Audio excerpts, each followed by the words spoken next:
Bienvenidas y bienvenidos a la clase 2 del módulo 1 del profesorado de yoga de la Escuela Yógica.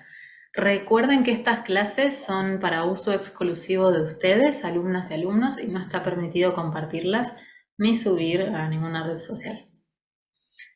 Muy bien, vamos a continuar con lo que vimos la vez pasada, que era esto del Valle de Indo, el origen del yoga. Nos quedamos un poquito ahí, entonces lo que vamos a investigar hoy o compartir hoy en esta clase es sobre Shiva. Shiva es el primer yogi, Adi Yogi se le llama también. Se lo nombra también el señor Shiva.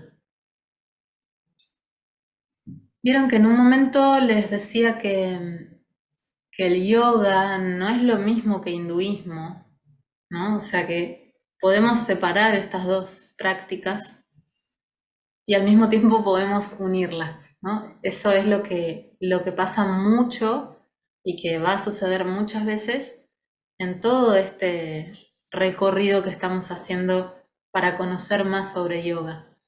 Porque, bueno, es muy amplio, entonces siempre va a haber contradicción y unión, fusión y contradicción. Nosotros podemos tomar el yoga y decir que es una práctica psicofísica y que bueno, que nos lleva a ser, digamos, mejores personas o un estado más amplio de conciencia y podemos quedarnos ahí. O podemos ir un poco más allá, ampliar y ampliar y ampliar y darle al yoga un sentido mayor que sería saber y reconocer que esta práctica nos permite realmente ampliar nuestra conciencia, o mejor dicho, nuestra mente, porque la conciencia no es que se amplía, la conciencia es una sola, lo que se amplía es la mente que recibe esa información.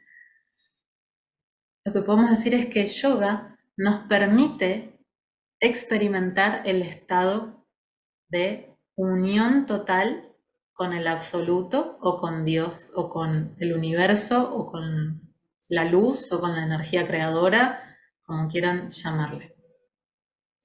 Entonces, si ustedes están acá en este profesorado, evidentemente algo de esto les resuena, o sea, algo de esto está ahí como dando vueltas, resonando internamente como una campanita que te recuerda, hay algo más en esta vida, no es solamente trabajar, tener una familia y vivir y tener como disfrutes y placeres sensoriales, materiales, y llegar a un momento de decir, wow, se terminó mi vida, me muero. Entonces, pensando en esto, en que realmente somos buscadoras, buscadores, también personas que encuentran, o sea, que no solamente estamos buscando, sino que encontramos también información y experiencias, experimentamos experiencias que nos despiertan, ¿no? Que nos permiten ver las cosas de otra manera y por ende vivir la vida de otra manera. Entonces, como somos eso, así vamos a ver también esta información que viene a continuación en la clase. Con una mente flexible, esa es la propuesta. Ver esto con una mente flexible que nos permita absorber esto para hacerlo experiencia. Entonces, dijimos que Shiva es el primer yogi. Yoga no es lo mismo que hinduismo o no está directamente fusionado, se puede fusionar. ¿Y por qué digo esto? Porque Shiva es una deidad dentro del hinduismo. Entonces, por un lado, no se relacionan y por otro lado sí. Lo que la mayoría de las corrientes yógicas dicen es que Shiva es el primer yogi. Entonces, no hay una carga religiosa en eso, sino que hay una transmisión. O sea, Shiva fue transmitiendo el yoga y, bueno, así llegó hasta nosotros hoy. Después hay, obviamente, toda una mirada sobre Shiva como deidad que sí tiene que ver más con la visión del hinduismo. Entonces, vamos a hablar un poquito de eso, de la visión del hinduismo sobre la creación del universo, sobre Dios y sobre Shiva. El Dios creador, el absoluto, mejor dicho, el absoluto, el vacío en donde todo es creado, el vacío en donde todo existe y muere, lo eterno, lo que no tiene forma, lo que es vibración, lo que es energía, es Brahman. Brahman con N. Brahman. Esto lo explico porque lo aclaro porque después hay otro nombre muy parecido. Entonces, Brahman es el creador, es Dios, es el absoluto, ¿sí? Es quien creó este universo. Y se dice, de hecho nuestro gurú, Paramahamsa Yogananda, dice que nosotros estamos viviendo el juego de Dios, el lila de Dios. Y que por eso también vivimos esto como dramáticamente, ¿no? Como si fuera un escenario, una obra de teatro, un juego. Y muchas veces vivimos la vida con una carga como si fuera real el personaje, ¿no? Entonces tenemos a Brahman, el absoluto. De esa energía, de esa vibración, se desprende la Trinidad o la Trimurti, que sería Vishnu o Vishnu, Brahma, sin N, Brahma y Shiva. Esa es la Trimurti, la Trinidad para el hinduismo.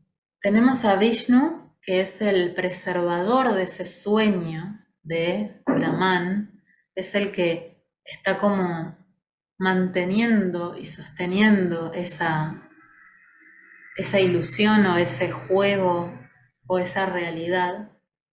Y se dice que es el protector, se lo toma como una deidad protectora.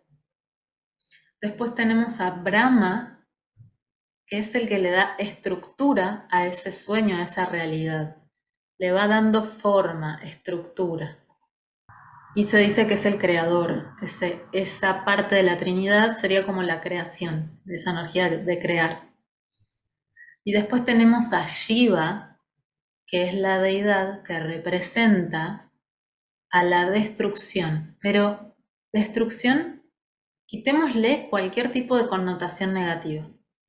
La destrucción es un proceso, es una parte de la existencia, ¿no? Entonces, nuestra vida tiene un tiempo, digamos, lineal, si lo pensamos así, y en un momento se acaba la experiencia en el cuerpo físico y eso sería como una manifestación de la destrucción.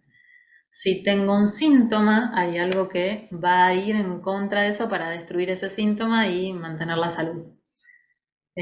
Si tengo un pensamiento que no me está ayudando, tengo que usar esa energía destructiva y decir, no, chau, anulo esto, ¿no? Como listo. Entonces, poniéndolo en términos muy simples, Shiva representa la destrucción y mantiene la ciclicidad del universo. Cuando es necesario destruir el universo, Shiva lo destruye para que vuelva a renacer. Entonces tiene esta capacidad de destruir para volver a crear, para que entre estos tres, ¿no? Brahma, Vishnu y Shiva mantengan ese balance y ese dinamismo en el universo. Bien, ahí lo entendemos a Shiva como parte de lo que sería como el panteón del hinduismo, ¿no? Las deidades. Después hay una cantidad impresionante de deidades que son desprendimientos también de Brahman, el absoluto, y también son desprendimientos de esta Trinidad. Incluso hay de cada uno, no sé si de Brahma, pero de Vishnu sí, hay avatares, seres que encarnan esa energía de Vishnu. Por ejemplo, Krishna. Krishna es un avatar de Vishnu. Por eso quienes adoran a Krishna adoran a Vishnu. ¿Se entiende? Y así. Eh, entonces, vamos a hablar de Shiva ahora. Lo podemos pensar de dos maneras para que sea más fácil. Lo podemos pensar como una energía, una vibración cósmica que se expresa en este mundo. Y también lo podemos pensar para recibir las historias que vienen a continuación como personificado, ¿no? Como si hubiera un Shiva personal, una forma de Shiva que tiene conductas que son muy similares a la de los humanos. Vamos a comenzar con una de las historias. Se dice que hace como 15.000 años, en los Himalayas, apareció un ser que era Shiva. Shiva significa lo que no es. Entonces apareció Shiva y estaba en un estado de éxtasis, de goce, de unión total con el absoluto. Y, y bueno, esa misma energía fue convocando personas, ¿no? Se le iban acercando personas y diciendo, qué impresionante, por favor, instruínos, queremos recibir tu enseñanza. Shiva, inmutable, permanecía quieto, en silencio, en profundo estado de meditación, de unión con el absoluto, de goce, y no decía nada. Las personas esperaban y querían que algo suceda, que diga algo, que comparta algo, que tire un tip, que diga algo, y bueno, o que haga un milagro, ¿no? Algo. Eso no sucedió. Muchas personas empezaron a irse, se cansaban de esperar y se iban. Y solo quedaron 7 personas ahí, en silencio, esperando a que pase algo o no, simplemente estando ahí. Shiva decide que a estas personas eran las personas a las cuales podía realmente compartir y darle su enseñanza, su instrucción. Entonces, estas personas, estas 7 personas, bueno, sí, obviamente que, que acceden a eso. Y Shiva les dice, bueno, para poder recibir esto, así como están, no van a poder. Tienen que prepararse. Porque imagínense que nosotros con nuestra pequeña mente queremos comprender lo que es la energía absoluta, el cosmos, la energía inagotable del amor, la fuente máxima de luz. Bueno, lo queremos entender es imposible con esta mente parcial y el cuerpo tampoco podría recibirlo. Entonces se tenían que preparar. Y les dio indicaciones muy claras para que ellos vayan practicando y preparándose, como purificar su cuerpo y su mente. Entonces dijeron, ok, Shiva dijo, hagan esto, prepárense, yo después vuelvo y les doy la transmisión. Bien, empezaron a prepararse, continuaron las prácticas y todo esto. Pasaron días, semanas, meses, años, décadas y así pasaron 84 años. Aparece Shiva nuevamente y les da la instrucción. A partir de ahí, estos fueron los que después serían los famosos 7 sabios o Sapta Rishis, que después podemos hablar un poquito de ellos más adelante. Estos 7 sabios eran como 7 luces que derramaban esa instrucción en distintas partes del mundo.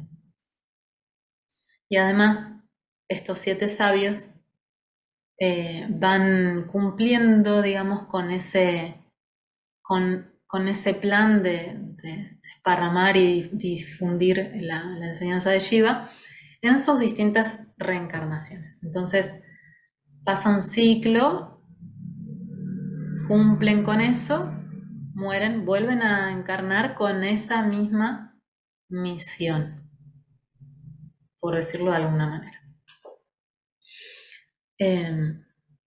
Entonces, bueno, esos son los 7 sabios o los 7 rishis.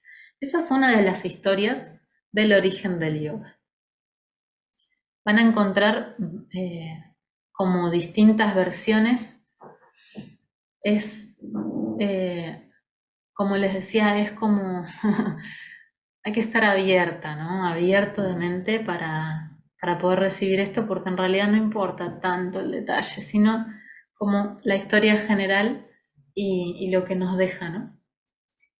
En algunas versiones van a encontrar que dicen que son 9 en vez de 7. La mayoría dicen que son 7. Pero bueno, es cuestión de también indagar. Si les da curiosidad, investiguen y compartan. Bien, otra de las historias es más como el aspecto personal de Shiva, como si fuera más humanizado, ¿no? Y dice así. Resulta que Shiva se enamora profundamente de Sati y Sati se enamora profundamente de Shiva. Ellos viven un amor muy puro, son como la representación del equilibrio entre el vacío y la creación, se podría decir también lo femenino y masculino. Y había una fiesta del padre de Sati y él no estaba de acuerdo con esta unión, entonces Sati va a ver a su padre y le dice de todo porque no estaba de acuerdo con su compromiso con Shiva. Y resulta que hubo ahí un conflicto muy grande y Sati se quita la vida, se prende fuego, porque no podía soportar esa situación.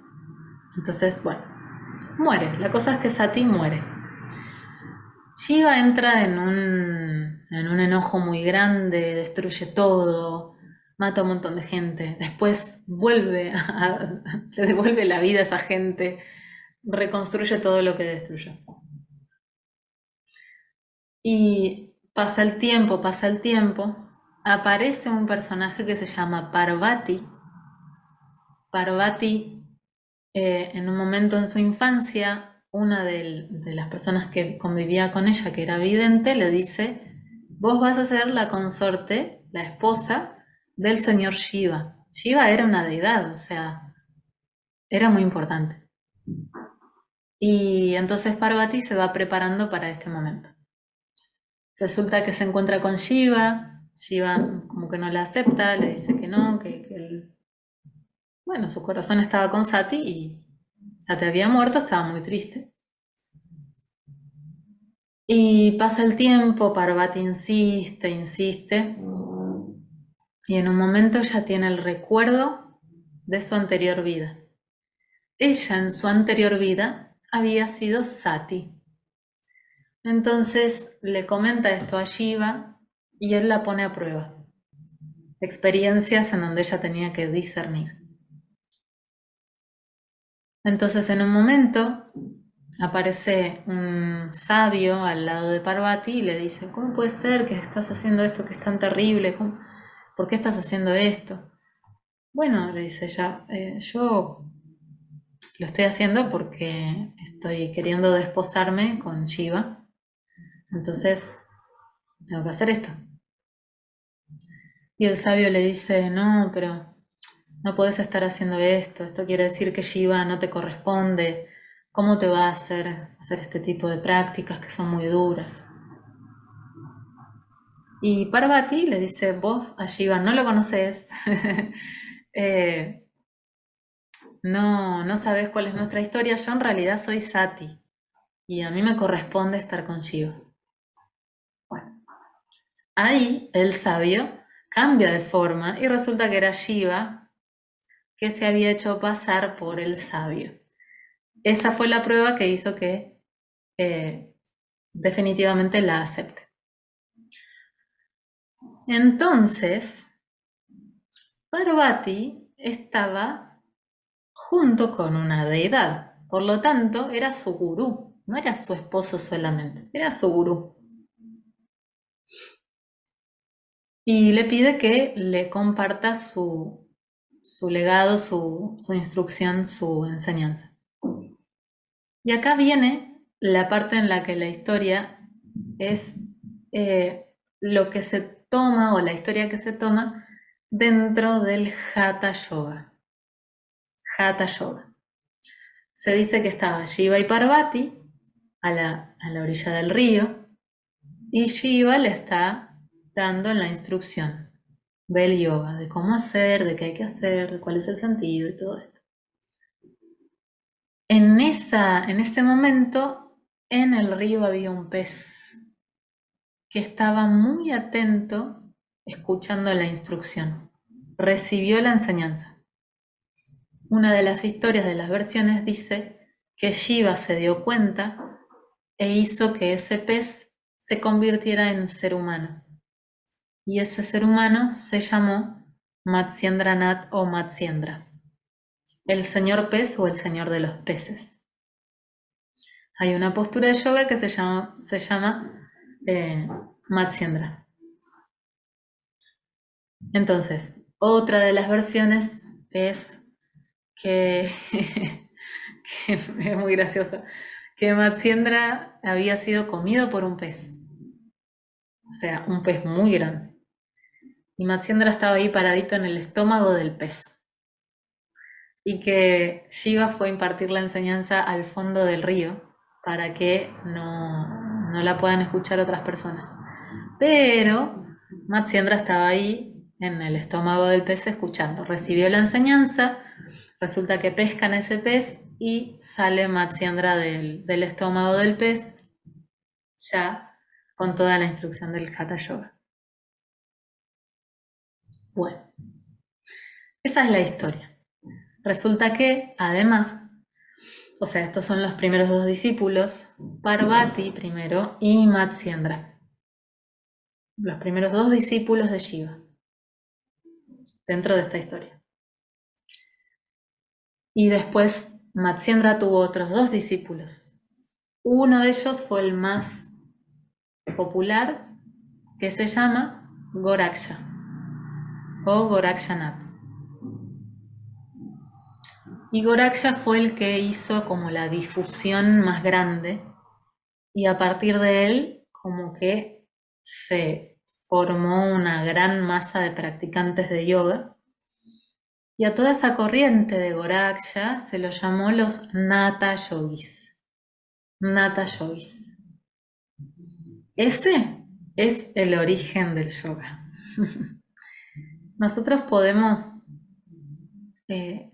enriquecernos de esto, tomarlo como una parte de esto, ¿no? De la práctica, de la corriente o de lo que estamos haciendo, de la filosofía del yoga, porque es algo muy abierto, ¿no? O sea, es muy difícil encerrar algo tan grande, ¿no?